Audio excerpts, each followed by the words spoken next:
Na tena lobo Uganda man President Yoweri Museveni tino tiarkan mulo manti kwere bota nywali Uganda ilok makeloni State of the Nation address ba korlo wabeke lok motime kon kijemo kan mapol motime kaberu mokene eyub melo hangai mochinya ento eni emoti kwere piri iwiye madiro.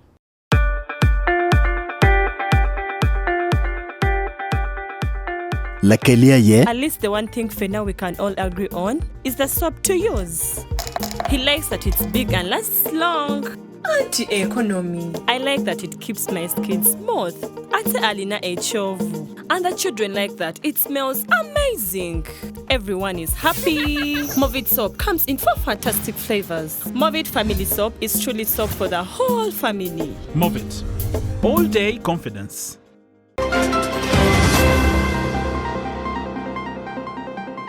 President Yoweri Museveni tini ololo kama gekimwaga bich metela meterket malobo Uganda tikwere tero bot anywali lobo man. The partial development model is now in its 3rd year of implementation. Longwech bore magiti gulu district gukok matek pil timado lako dawa chalo kuo bot lim makigamo pire melim den. Beruge family kachiel gi lon man be weleti marache Amori mataka joli kaneno yup miloga ngai mochwin kanki Wan Luo television ania Sunday Akumu. Na tela lobo Uganda man President Yoweri Museveni otiarkan malo manti kwere bota nywale Uganda ila mapira tak makeloni State of the Nation address iyumo golu memat moko cheke dongje makan mapol moti meni President Yoweri Museveni oyar bene yup mangwan medon lobo keloni mo National Development Plan 4 mapira tak falme biti kwere medor kedong bana pimo don lobo pe anywale Uganda adot moko cheke melobo man meko Anita Mong ayodor kachaka moti meti niki bakolo mati Kampala kama njima polo tema ye kono keterbe njima piki tego panywali Uganda wanen kong i report mati kabino eni wengtie iyub milohange mautwin.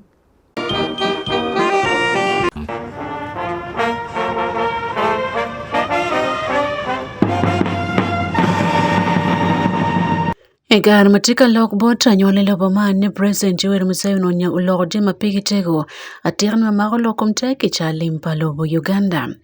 Eno ni mono yup mago magamento katekwere keniti ye Parish Development Model man PDM tikela doke ni mabe bot anywali kar mandanti katiyo lim kaben kigwoko lim iyo moporo teki cha limpa lobo Uganda tiye mateko chwal ikarin ke por kar mokeni mo karangich maono dano yela lim. The partial development model is now in its 3rd year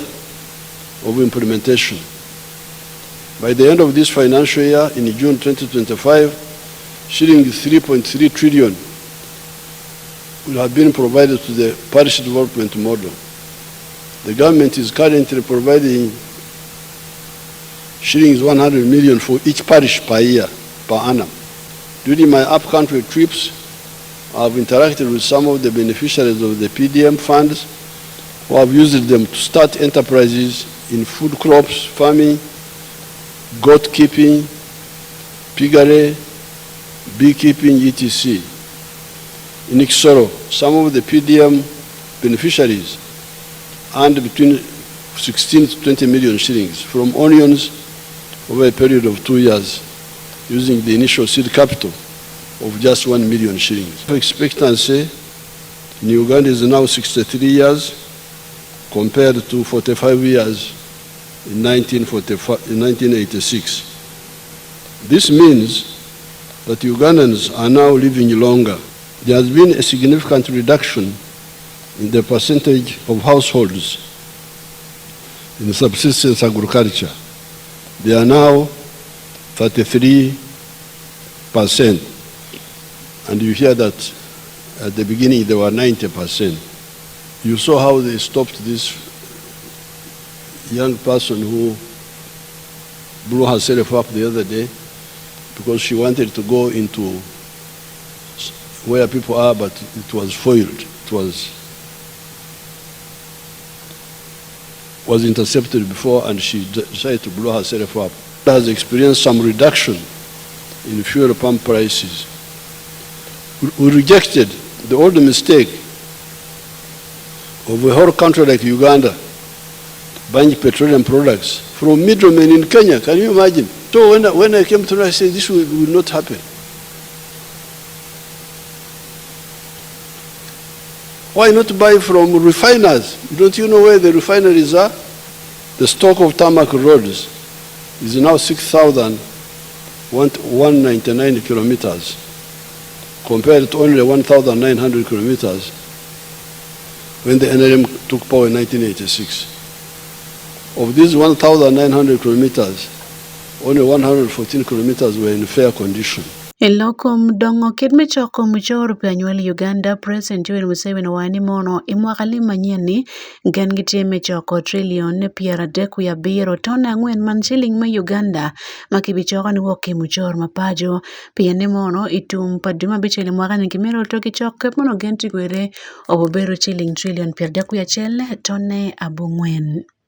Iloke mokene bene President wani mono loko mchwalo wako jima peke yubo yetike lupeo madit loyo taloke ne mono kitimi ujima pol charu wakene bene dokti kibene chente madano chwalo charu wako lo mokene piyano peke yubo jima ke chwalo wako ni yake Afrika onyo ilobo Uganda. And I thank the parliament here, as you heard the speaker was listing those bills which you passed which enabled this rationalization to take place. En mano tiki kar men me mayom poj matek bolu dero makiluongi ni scientist makiti kar kije manyen man dero ikine dul mekira Motors Corporation makiti jinja makiti ka yopo je mapole kine te ye moro ka kibene timo dero matek tuan mekwed ilokom jamifu. Imwakali manyeni gamente benetike yop memeto kitrome le yolami gwirmuken mapol matilo bo Uganda kimaken makitika tije kar man kibiliyo lambir mapol wekimet rom metike gwiri lobo man. Eno waini mono lokom fonye kitiko beno buter jima pikitiko magbitiyu yemen ene kedoi magamali matika bino ene wakitiye igin mapikitiko.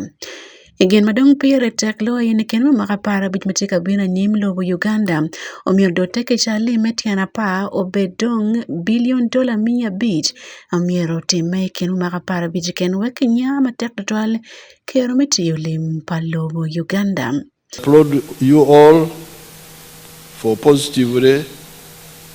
utilizing the peace and tranquility prevailing across the country and the improved physical infrastructure to improve your personal lives. Ekar moti akolok mameke la dot moko chek melobo Uganda ak man anetanita mong beno loko bot anywale Uganda.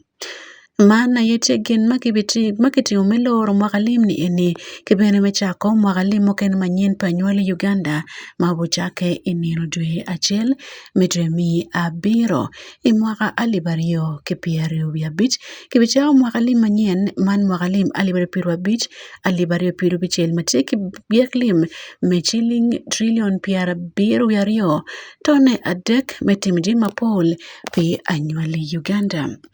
Pilorange mo chuin Wan Luo television ania Sunday Akumu. Longwet bora makitika kok kar mangitia kok betim madongo loko dogwe time ko malo biachara makimiyo pir malim den gamu wakache churuli maro ngai gini ko yo kabene peke dwoko le madongen ko chule kar ma berka tit me dwoko enchen le man wek no chung me ka wang chent me wilo pir ni dul pelngwet bora mati gulo desu gitika kok ni mon mekenen kit me kono ko gen pianong chulu doko tek man tul pir me ka chebeke chulu tende kwenge tiro weke pir kwano pir la bon dwoko le madonge miyo en bodul mamiyo lim den me pire makiteno iji adek me tabit mane boda makitia Ward Town Council nguno pire ba judge manyen mo akibo la tela madoma chung pegin iyot mo ko chek malobo Uganda mantie ken yo me chaka ilinyo bena teno kolong wed magi we ko chung pe ken ngila bo gamo lim den me pire boda madolo ketika dorwe yo me ko ngemiyo ye kon kibolo tela mai kaber mameki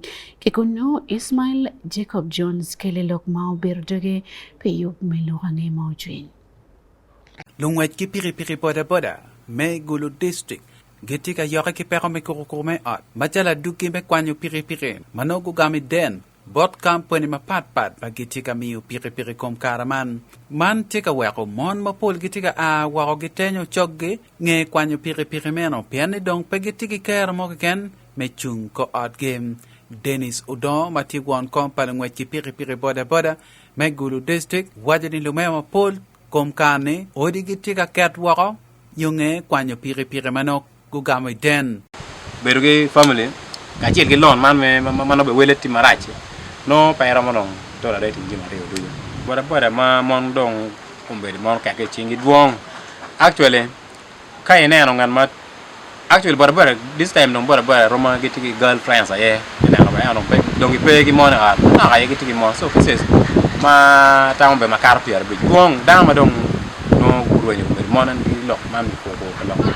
okay aduki palon tie maduong Udong wajani pe kwa matek weko boda ma pol gitika dong le bon mon game o mini gi tam ke to mera gen gu ko kere ke to mera gu lok kere ki mon gi dong tam ma wanu mi gi always ai ena yene kama ku down tie lok ke men ata ni pe o ket presa matek kum en pian tiete ke to en chulu ke lon because duong ba boda pe ke tie lok ada ki mon gi ena yemi ngo ke se no te mal lo twa dong wan don fo ni gi kama do dugu tek mo kene wo luo gi ki mon gi ka tie chi wa kere gi boda office chi wa advising yen mi tam gi da ba pe en wek twaere wiye kone son mon mano tiene dire ma karo so Udong kono ikara me gamo piri ma fibi ayo matila do ot me Gulu district umiyo idge wajani mano bo konyo ma tek tutan dungwe ki piri boda I peroman Kenneth Udong mati won kompal ngwe ki piri boda me a watch town council I Gulu district wajani chenta magibi minone ke kom piri ma la do ot me Gulu district umiyo ubo konyo ge lok me chulo chente ot Pipigi matien wano ini. Komete pe magabi matien no be maga chere pipigi no kel pipigi chere. Magabi drama no pipigi no kere. Tiene kero wati kere ni pipigi ne beriamo udo chan. Mati borwa tiene wan lo kelon di mo kero como eno ka go to ke mino ko marwa kero mo go mala pin bor la ngwej matie chiwa wano kero. Do wan lego benga la mi kon mo ke kan mano tie do neno kita yo fi chako kere ka bene yini bine mio kon pieno kumberi kirwa gamente mio kon ki bodo matitu pedo mio bora ke ken ma chawon ko meno mio bodo matitu Ichiario lungwet ki piri boda me a watch town council guno piri budget manyen ki bot honorable Phoebe Ayo matila do ot pigamente metedero me Gulu district wa mukati lutela pa boda association ma megi gubino bora ki lok ma pol lok mo kene o kono ki lok me rent me office kita yero ki kere kita boda mogo no miero ki kongi per mo ma biro Jimmy Malupe ki kid magini beru kere ka chiel ma charo boda ki kid ma miero gi don kere chi ni woki kupeni eno ni ma charo la tela ma par pe don logo anoni kere ka chul rentin diri dak no fut per ne beru tie chi ana kati ki nero me mi piri manyen achiel Ayo wajani menom imi piri kilo ngwet ki piri boda wero duak wako pero me chulo den mano gen gugama I piri kid mageti kan ne kere aye gubu mi ko da lon bod la wod gi mo achiel nyo bod dar mo achiel chi no gu miyo tich ki ngat eno ni ete bure mu kenne no chenne tiga duogo bod gi association ma megi me ondo gin magina yegi bi neno kid magi tiyo kere ye eto tien piri ni tie me meto kero pa boda idulgi Lu boda me Gulu district gul don dur bola do ot new metigi piri mo kenne wek gi pok e ching lu me ma pol wek pego chet ka gama piri me den ma la chen ki kwanyo wako ka chulo ne lo game Ismail Jacob Jones pe Wan Luo television I Gulu district Enel do ya beach midrum ya beach le mwaka weng milobopo penen makayo pe gwa kabir mauro molwak o aroteno kwan magiti Gulu city gudon dur pe roma chupa dodok man chupa papa modo poltrel kabir man tika bar gwa kabir mauro molwak man o aroteno kwan magiti gangwan nyigai kwan chalo Mary Immaculate Primary School St Joseph Primary School Secretariat SS Kidong Karisa Skills Training mati Gulu Kachil Gulu University gogore kachil gobera chako chupa papa mati kabir man wek gok gen kapenge chak timo jemo kene manoro magwako duoko piny romo bal kabir mauru luak ikin jemo ken mapi tego Robert Ojok mone obelte yume kuyanen gwa kabir mauru luak ibo magulu wanen kong matut kiboten Wan Luo TV. Lutino kwan man ginen Gulu City tika timo gimo matitiri tutwal midwoko piny yugi mabino chalo bolo koch papap ata di city maman tika mino pek madit ikaberu murumu wa. Chabit ke chabit Gulu City inoni no yugi ma ake kum koch papap makaro kilo 100. Mai kumenu pasen piario keken ayenoni ke choko ka kigoro dogi mi tiyo tij moken mabe tij man. Lubiachara mapapat ayegitimo. Choko yugi ma wachoko kini konyo yo mapol. Kachale wati choko yugi diguri. Ti jomo kene ma peni dawa tiki kabel maber. Chale wan mo aburi domo kisi gankwana. Ti jomo kene magi water streets. And joyo ni chama muke ngi kwanya an chamu kuma raji madam buli streets. Gi chama an pebe pi yor kumbi. Ti jemi mugu mapeto. So jimi eone kachalo ti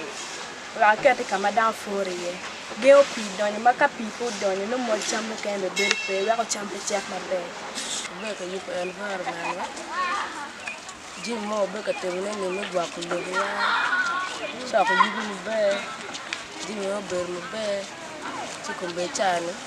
Badak de kumbe chane watu wako jim mukene. Iguro ntumale. Komparno je tumale mugwa kulogia. Kadi choko yugi kabiri machalo tichalo poro jimi machalo ka vera gini mageo ngom mi mocham no be pian we ko cham chia kidong area machalo chuo kagi choko yugi beri be pian no gwa leo Jacinto Koro Kidi matika ran madit manalo kum justice ki peace igulach diocese wachi Gulu City metane hotel yo ilwenye kum yugi mabino chalo bolo coach papap ata. To gain health of the people in Gulu, in Uganda and in the world, people are not aware. So it's our responsibility to begin sensitizing, educating in schools, in community, and in churches where we pray from. Engineer Peg Balcom Matthew ke taka plastic dula chel magi choko coach papap isit man wachi duoko piny yugi ma coach papap kelo mete ni ngad man uti tiche kirma mete kere. Like there's even in Kampala, there's no one really taking these water bottles and making them into a new product. They're just exporting the plastic bottles. And so at Taka, we have the innovation of transforming the bottles into a new product. But we also need more innovations in collection, figuring out how to collect the waste better. In Uganda, only about 6% of the plastics are collected. And it's actually one of the more costly parts of the whole process is collection. Joyce Ariemo mate la Dietman Loy Kaber Murum wa Gulu City, man environment officer, wachi giti ki miri ki plan maduong miti utijman ento care melim ayepe. Mine is very simple. It's just to say thank you. As Gulu City Council alone, we could not do this. As government, we are limited with resources, but our partners always coming to support us. So mine here today is to say thank you so much our partners for collaborating with us, Gulu City Council, in ensuring that the city is kept clean. Today is the day, is the Wild Environment Day. Pilorangea mochwin Wan Luo TV and Robert Mone ki Gulu City. For a report, more about Robert Ojok Mone. Ilorange makati kilo wulao kimiyotambot mon makitika birman mechar kapime tere adira ne pitu kansa la ditman adira makidul ma Uganda Cancer Institute wani mon polkare mon pechar kapime chon getiam rung tuo diogin matek dokache kipime de kar makiteno lar ko gidogo tekatira eno wani mono tuo kansa matipo lo ikin moni karmati tuo kansa metuno dok benatika loka dogo tek pini polkada cher kanongo yara rung tiwi roma de konyangwen manom yon kengon chak waka pereno ko bene kelo waito ikin jamo kenem Jasper Gwel ti Launsa Bridgon and Kelly Lokman Kikuno. Wot pimer chon ikom tuo papata me mahadano ikine tuo me kansa tuo me jonyo tuo etao ikine no kene pimer mano ber gina chela pirate kame dah tala mir mano te dero mir ber ger kar me wot ti timo pimer man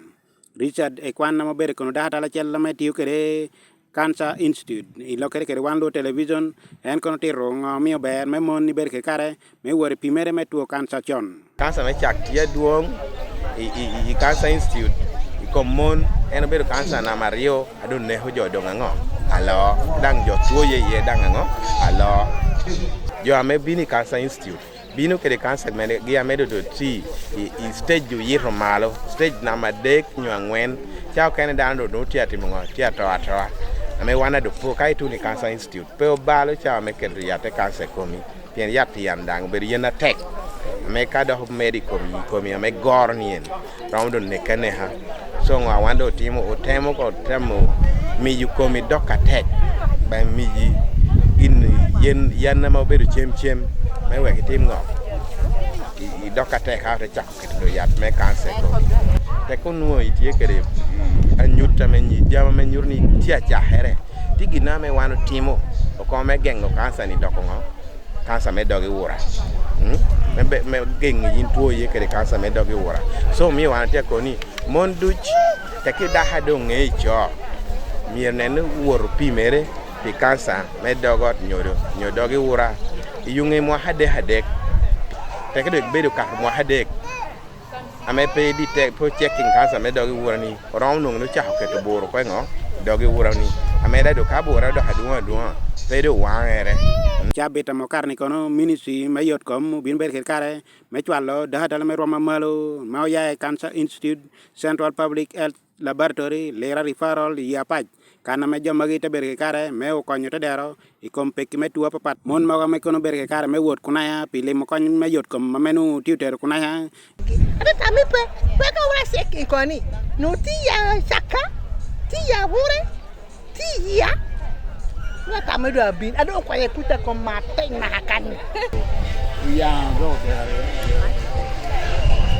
yang di pahang matuka sia man de taw ni ka da bin nan kom ko da bin nan pe leru ti ya pe ya kana itu nyara te wota tek lo ka ton ti ani te bin na ka te rembre mo ni ani ni ko di gina no jo yuba man na me kono da tale magi nutia berke kar me yota dero berke kar me nungo kon me datal yora papat kun yuba man nutia berke kar me timere gemola eri kwata me chegere me timari jina ci apa district bena to timu doj kono mo bedo coordinator me ONC PNRM ya pa district en kono tiro kita me yuba man berke kar me tunu bot dero me mari jina tuo nutie eta me capacity me da hatalo ti akina pashu pero mandoling teme yung achalo ngara me coordinating teacher officer national chairman NRM ya Paj district ate kuberke office me national chairman ame ti chambogo oka te kuberke officer minister me yotcom Dr. Jane Ruth Acheng au te kwaye ni akara ningo mirchwele wa daha tala me ngejula goro me we kubino uti komo tuwa ame ti pasho kan pien joni pekere chene transport me wona Kampala wona Mulago wor Cancer Institute yena pekere chene transport wor private hospitals so minister me yot kom a beo I kwacha an teme yo wa teams amo ya ikabera deka papat tim doj kono me dang ikom karman tia mo nyuru mirmere me bera me parliament pi maru jinok dok ki karmo pe kono ka peche kop me wibie no mi no berke kare me o kwaye ko kwaj man e ka do berke kare me chwalo da dal magi I maru jinok so you cannot say this is because of politics no. We have a lot of services of government that should reach to the last person down. But we have leadership gap. The question has always been who can bring these services better and closer to the people. And we are just telling the people that the government is doing everything within its means to ensure that the services reach us. The only challenge we always have is the leadership gap. So whoever wants to call this political should first ask themselves, if it is political, why now? Why hasn't it ever happened? Why have we not had these teams coming on the ground? And so if you want to call it political, you first answer yourself, Why did you fail to do it? Sebastian Osowen Oguti, I'm going to be deputy dean of RDCs. New RDCs duchu ameti Uganda kan I'm going to be atie kunaya kaka minister my presidency and kono chwala kwena minister bodlangi kwa kom yot kom konterni manno. Yot kom ki yubu ki pachi mamegwa yuka wa atie. Ento ki yubu ki guamo ki rom rochune ki oriat. Kirabet wa no tuo. Ento pero me tuo mo no ni porcare. Ti kit mo yo ke wa ko kere I pachima kamegwa. Kai nero mot. Inoni wan chamu kere nyegai wa no pachima leng. Pi joge ube nyual.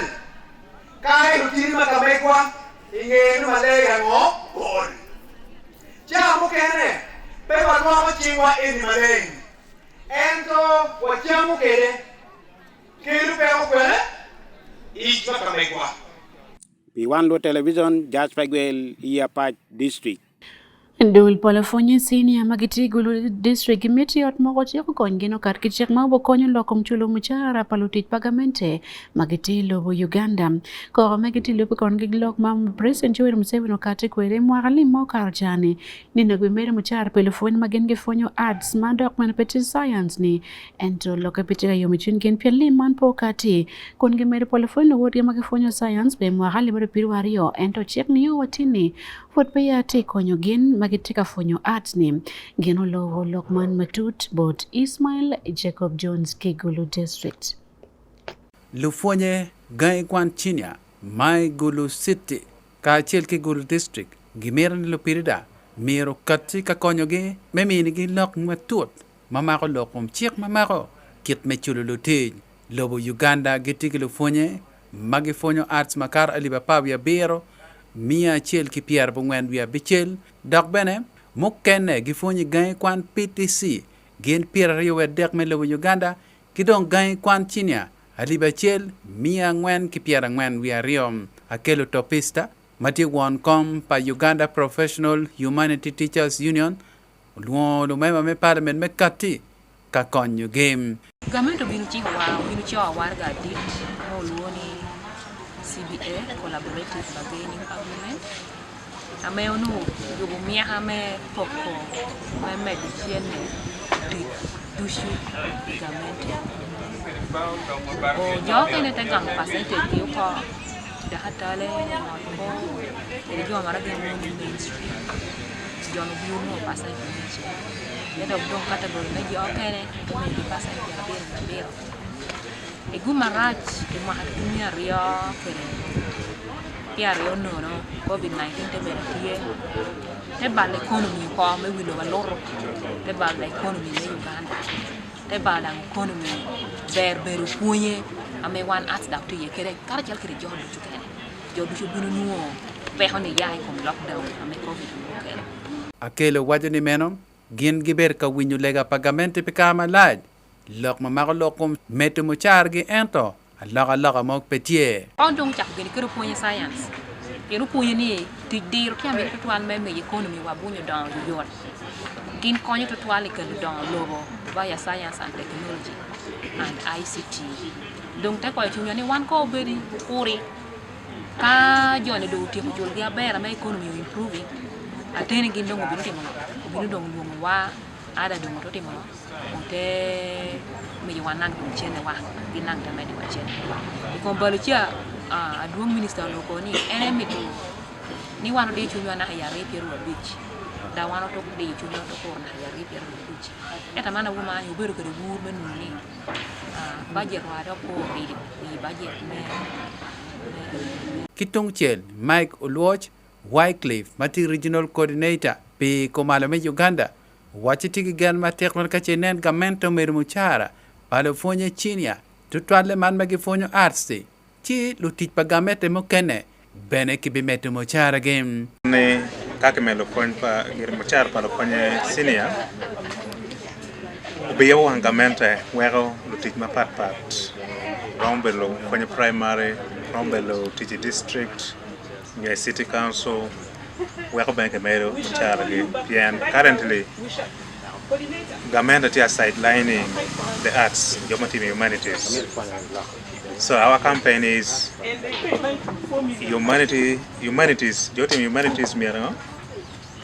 then ke chulgi marawana ke chulo jomo kan pian one way contributing to the development of the economy. Ikara me lokelo kwang longa ngea lu fonya mukene bene gunyuru chui gi mater tutran e com tim pagamente me diro karme metu muchara game of sensitization. The teachers there, I think over because of the poverty they are used to their situation, and somebody's like they're going to remove me from the payroll, so you find that somebody is fearing. When I can now do is to stay seated, because enough is enough. We have suffered too long, and indeed this is the right time. Lufonye magi guber kalok ikarme kachakemo Mountie Meke Gulu City Ismail Jacob Jones pe Wan Luo Television Igulu City. Again, machal kimeno lufone arts makena ben giti wes na ilgo wani moroma kenyam kongen mapira tek board gene mon kamente o chopche keme chulo muchar mameki memed ne malone wagen ben gichungelo wod gimaremo roma welofone maketika kufonyo science igaye kwan magen giti yene dul ma golo fone kilon gene mo dul mo kene matipo lofone kilon Uganda Professional Humanities Teachers Union ogulo mateka ni comparman latela padulman topista kelo oloro bola George pa Wan Luo Television Emmanuel Ojok NTA Rua City. Juponji miskuru mi secondary pa governmente magi I district matungtung i West Nile utie kan yuak ikum sente migi mania nwangu governmente uchikirini medu machalo musara ento bir kawoni podi jumedu ngo sente migi. Juponji ne magi ponju ngo sciences nyoke giponju arts kende majulungu kudamu dunia humanities jutela migi gichokiri i Arua Public Primary School manwangiri i Arua City kani weshu ikumpegu migi gimitu nia governmente udar pinikum governmente re manwangu shikiri nia jubechineno ikum sente maumaku juponjine ginwang. Juponji enigi mange giweshu kamai ikare magirombu i Arua Public Primary School. They have not come up with a commitment. What if we pay you this? That one has never been there. Although we know, we have understood that the government is now taking the direction of science and technology. They justified their increment to science teachers on the grounds that one, the government realized that many science teachers and the other scientists are now going out for greener pastures. That's why that they increase the salary for them. Impact on our system. I told my colleagues that this is not just a salary issue. This is an attack on our education system. Why is it an attack on our education system? Simply because we are trying to raise a generation in frustration. And we know that the teachers of humanities are the people who actually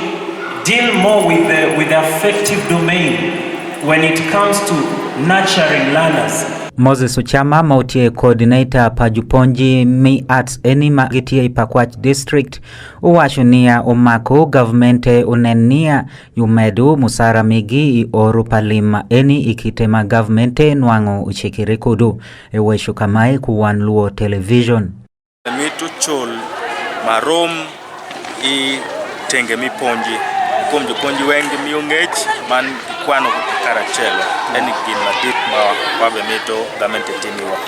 Emily Adiru mautie Japonji Ashel Mimoni Girls Secondary School manwangiri i Arua City unyutu ikite mani shakiri maishako kaniponju kudu arts eni isukuru Miss Secondary podi aloka munen ikuopare ombe kadi soroni masoroni chopungo kanigero pinikum sente maginwango utie nok mashopungo nikelu dongo ipashu pare. Not even a toilet to call my own ever since I've worked for Uganda all these years. Why? Because the 600 cannot put even my children in good schools, let alone even raising a toilet. Ento Godfrey Tabwa, coordinator mi Terego District, uwashunia juponji mi arts gitie kulworo mania judongo migi mirungu migi majuluongo Uganda Professional Humanities Teachers Union mamalo gichopo kani winjiri kende ku government malo man gilwaro juponji sheke ka jumiko igi sente moku ni jigu jemo eni. Their only worry is the temptation of bribery, particularly our leaders at the neck, that you should work very hard to resist this temptation for the good of your integrity, because you can see how people are breaking away from UNATO. I imagine if the primary schools form their own union, then UNATO will be redundant just because of mistrust. And they told me to inform the president. I know our NEC representative will help us deliver this. That Wan Luo Television, Ojok Emmanuel, Kudi Arua Public Primary School, Arua City.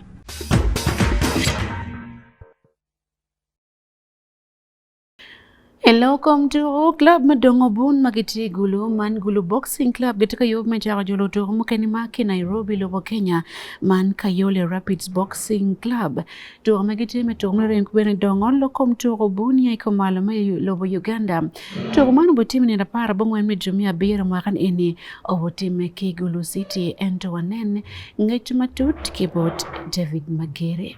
Team Madoro Tukodongo Bun Igulu City Man Gulu Boxing Club Otiro Diro Wako Nenogi Medon Dongovun Igulu City Achuli ki kumalame Uganda ki mako wat ki team Magidon Vun Kabir Mapapat Ilobo me East Africa Totwale ki ilo wadgi mei Kenya Malupe ki lok meno kono Gulu Boxing Club Otiro Mio Luon Nyo Jolo Welo Mabi a ki Nairobi Kenya Iyo man mi Dongovun kon gen gi bobino Igulu City kanene gi don vun mani turumelu rem team madon vun mati Nairobi Kenya magiloni de Kayole Rapids Boxing Team kono gi obutur ki Gulu Boxing Club I don vun malurem mabotime inendo para bongwen medwe ma bero maraman turuman botime ki gang don vun pa Gulu Boxing Club matie ila yibi railway man mati ba degala yibi division Igulu City Dennis Molindra Odonga Matila Dongvun dok la fon tour Dongvun Igulu Boxing Club kono morope dans le man bod Wan Luo TV chok choki ino malope ki lokpa watika yope kumbele tour mater ma ne non e jo me Kenya boxing team getika bino manoge obeki tour Igulu Boxing Club ma very right in chole lanka o gikono Gulu gebo weni da parabero medwe ma bero bene den to noti do ma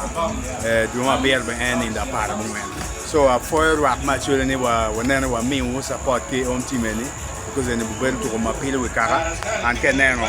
international friendly match no bel for the first time of its kind menane no team me Gulu no team me actually me to friendly match ke team me ken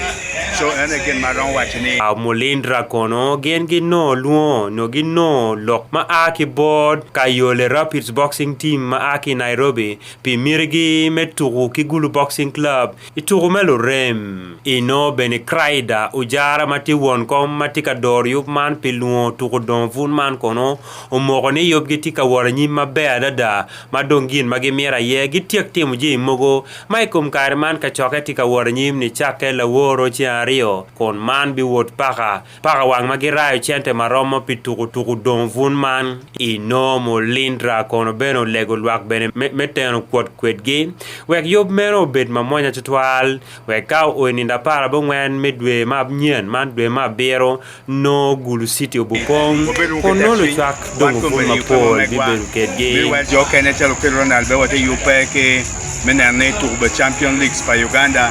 ke an be recently football chara turbo Champion League madizale bo benombe but all in all watika na ne turbo tika bino gange wapile we kara mangene dana wenge tika yupe lo teno mamego tika yupe and wo be ke trial because in tournament in America cho warga chalo actually boxing team back chalo Gulu tien mada pa pa chole mano city pa chole so no mother my dear child grandmother menano met wongo the quiet menano selecting team mano ramachumpe chole boxing team so what better get try magwa ma anytime no everybody kapo wiwo ni am try magwa foyo because well like was supporting lutine ni kemako kwon muranga we go bet kit kero enel meto di kekere mai kan gar gel mai kan around supporting feel free me bien kanongo wai gulu boxing club foyo matin Inoni gulu boxing club kono tika ilo wako luturma pol magitika don vuni rwama malo kon ikingiti yero na lokelo madong chanyo vuni rwame wilobo kon enbere tingat mod no midilai turma papat machalo All African Games Olympics kiturmo kenema pol magi yobo geni kom karman gitika turume Uganda Boxing Federation Champions League mau chake season 1 do don season ma ngwen kon turu me season ma ngwen ti dwe manyen ki Kampala City lorange kom turi Wan Luo TV David Magere Igulu City.